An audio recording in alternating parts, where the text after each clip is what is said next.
Hey there, 704. How's everybody doing? Just had a few people requesting some help with surface area, so I thought I would throw together a quick video tutorial just to show you how to kind of separate, the actual prism and break it down into its net or, separate faces so that we can calculate the area and then the total surface area of the whole thing, right? So when we talk about area, we're only talking about two dimensions, right? Length and width. All right. So the length times the width of this shape that I've just, ran my finger across, this rectangle on the top, would just count those blue squares. Okay. The rest of the shape has nothing to do with that area. I have to individually calculate the area of each face. Okay.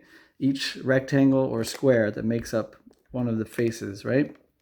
And then you got to add them all up at the end to get your total surface area. So surface area is just a way to figure out like how much wrapping paper, for example, would it take for me to cover this thing entirely. Imagine you worked for a factory that was producing wrappings or a box, cardboard box for something rectangular. And you obviously want to be efficient to save money on the costs of wrapping those things. You don't want to have a lot of waste or excess, right? So knowing the surface area of an object, you can calculate how much wrapping it would take to cover that thing, and then you go from there, okay? So I built here with my kids' Magna-Tiles, I built this rectangular prism, okay? And the first thing you want to do is think about each individual face. Every rectangular based prism, sorry, just broke it, has 6 faces, okay? So what I've done is I just went ahead and I made some sticky notes, numbered 1 through 6, and I'm just going to go ahead and put those on here. But one thing I want you to think about is the fact that opposite faces on a prism such as this are identical. Okay, so I've color coordinated them just to make that a little more simple. So the one on the top here is blue, which means if I roll this over 180 degrees, I'm going to have an identical face down here, which is also blue. Now, if I rotate it again, this purple shape here, this purple rectangle, is also identical to this purple rectangle on the bottom. Okay, and that might help speed up your calculations if you want to take some shortcuts, right? Opposite faces are identical. And that goes for the end caps as well, right? So we've got this square represented here by red, and then on the other side is another identical square. All right, so let's just treat this like a net, and I can take the thing apart and look at each face individually. So why don't I just do that right now? I'll start with the face that I labeled as number 1. Okay, so I've just taken the face right off the box, and now it is a 2-dimensional rectangle, right? And now I can take some measurements for length times width. Okay, so if I do that here, sorry, I'm not going to measure in inches because we want to keep it metric. Metric is the best. I don't care what anyone says. All right, so it's about 15 centimeters. We're going to just kind of, so length equals 15 centimeters. Sorry. And then the width will be the shorter length. If I measure that, it is about 7.5. So width equals 7.5 centimeters, okay? So I can get now the area of this face just by doing length times width equals 15 times 7.5, okay? I'll do the calculations afterwards to get the area of that particular face.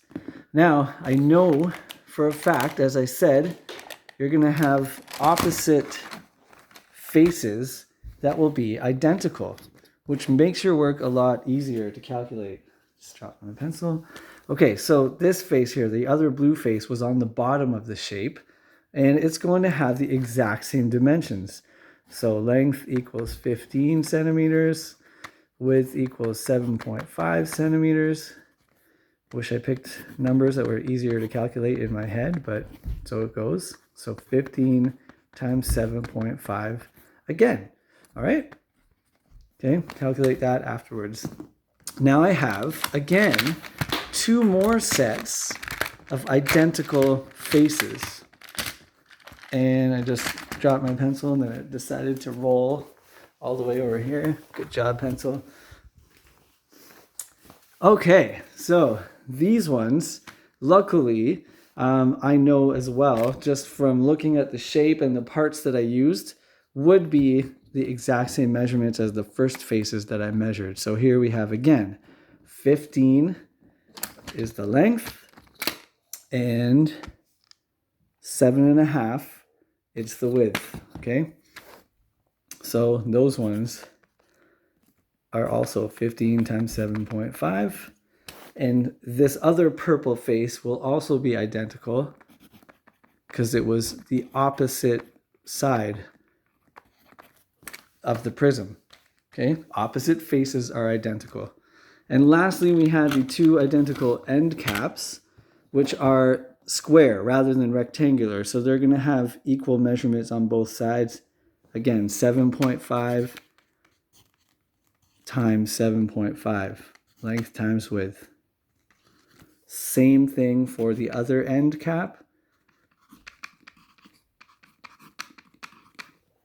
All right, so we now know the measurements of each individual face. There are 6 separate faces that made up that original prism that we looked at. Okay, so now we would have to do some calculations to figure out what the actual measurement is for each one. And I'll do that in just a moment.